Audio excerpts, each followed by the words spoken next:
चलिए दोस्तों, मैं रोहित व्यास आपका स्वागत करता हूं आपके अपने YouTube चैनल पर।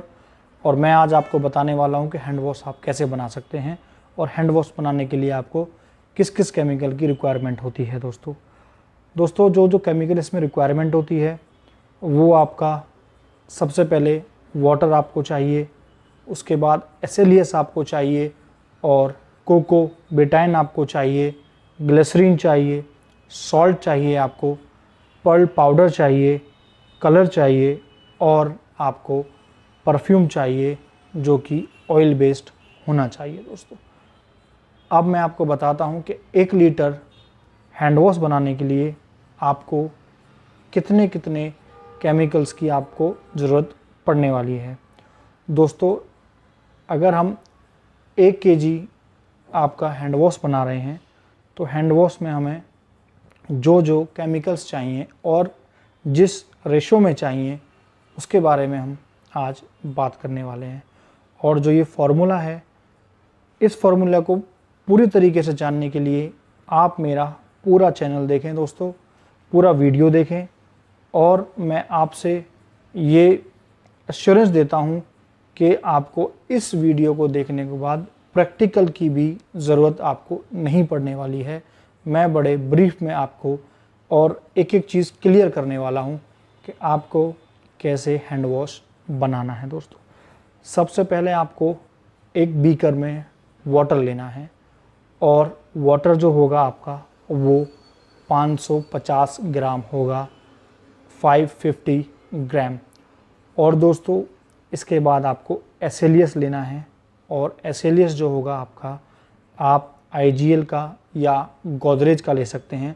दोनों कंपनी का मटेरियल काफ़ी शानदार होता है और इसको यूज़ करने से आपकी थिकनेस बहुत अच्छी आती है और प्रोडक्ट में कोई कंप्लेंट नहीं आती है। तो SLES आपको 400 ग्राम लेना पड़ेगा।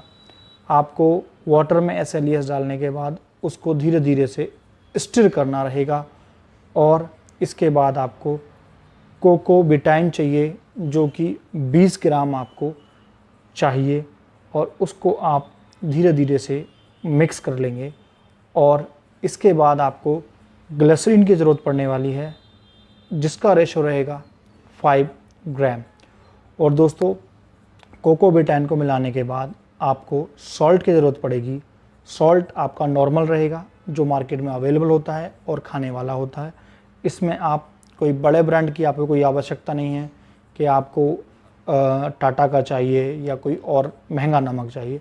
आपको नॉर्मल नमक चाहिए जो मार्केट में आसानी से 5 रुपये किलो के आसपास आपको मिल जाता है। दोस्तों तो जो सॉल्ट रहेगा उसकी मात्रा 20 ग्राम रहेगी।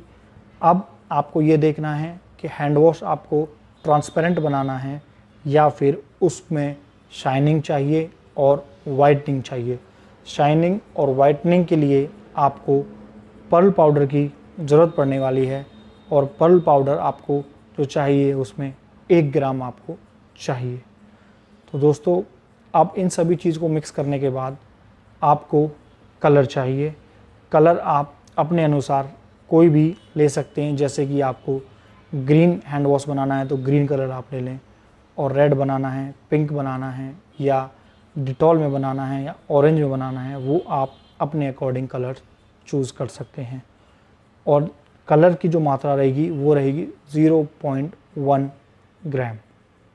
अब दोस्तों इसके बाद आपको जो लास्ट में चाहिए और वो चाहिए परफ्यूम।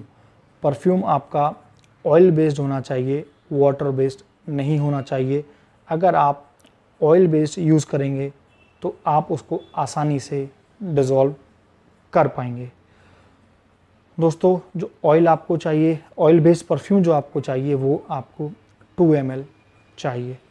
अब आपको ये सारा मटेरियल मिक्स करना है और आपका जो हैंड वॉश है वो बहुत ही अच्छी क्वालिटी में बन के उसका आउटपुट बाहर आएगा। अब इसमें आपको देखना है कि जो थिकनेस है वो काफ़ी अच्छी आई हुई है और इसको आप मार्केट में आसानी से जाके बेच सकते हैं। इसमें आपकी कोई भी समस्या नहीं आएगी। दोस्तों ये हो गया हमारा हैंड वॉश बनाने का पूरा तरीका। अब जब हम हैंड वॉश को बना लेते हैं तो दोस्तों हमें ये ध्यान रखना है कि बने हुए हैंड वॉश को हमें तुरंत उसको रिफ़िल किसी बॉटल में नहीं करना है। दोस्तों ये थोड़ा ध्यान रखने वाली बात है, क्योंकि जब हम हैंड वॉश बनाते हैं तो वो सेटल डाउन बिल्कुल नहीं होता है। उसमें आप देखेंगे कोई भी ट्रांसपेरेंसी आपको नहीं दिखेगी और उसमें फॉर्मिंग आपकी रहेगी।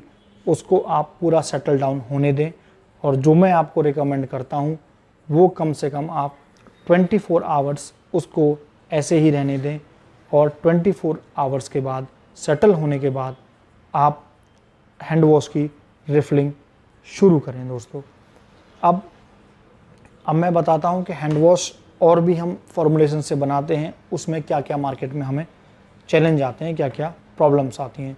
दोस्तों बहुत सी फॉर्मुलेशन में ये बताया गया है कि आपको कोकोबेटाइन आपको यूज़ नहीं करें तो कोई प्रॉब्लम नहीं है, लेकिन दोस्तों अब आप कोकोबेटाइन अगर आप यूज़ नहीं करते हैं तो उसमें क्या प्रॉब्लम आएगी आपको कि फॉर्मिंग जो होती है वो आपकी ज़्यादा नहीं आ पाएगी, और आपके जो प्रोडक्ट में कंप्लेंट आने के चांसेस रह जाते हैं।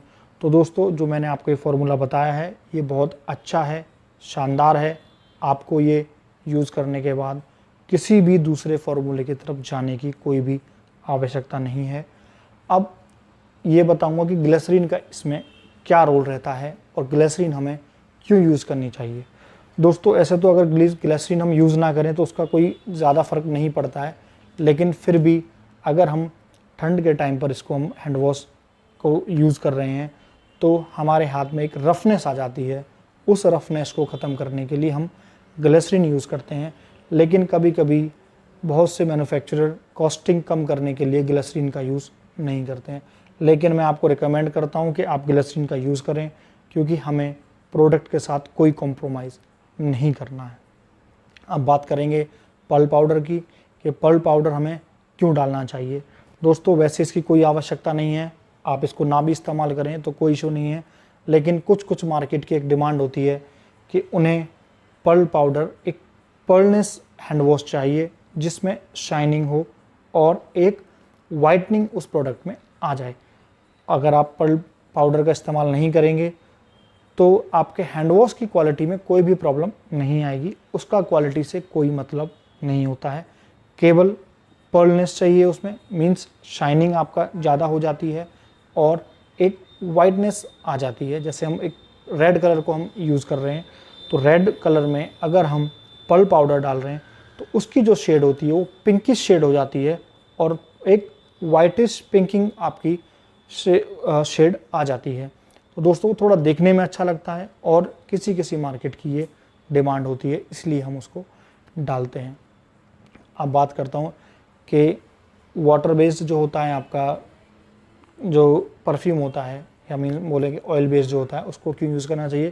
क्योंकि वो वाटर में आपका डिज़ोल्व हो जाता है और उसमें कोई ऊपर ना तो सेपरेशन टाइप कुछ आता है, ना ही कोई ऑयलिंग की तरह आपको उसमें कुछ दिखता है दोस्तों। और ये हमें थोड़ा सस्ता भी पड़ता है। अगर हम एसेंशियल लेते हैं, फ्रेग्रेंस लेते हैं, तो उसकी कॉस्टिंग काफ़ी ऊपर चली जाती है, तो वो हमें इस्तेमाल करने की कोई इसमें ज़रूरत नहीं रह जाती है। एसएलईएस का हमें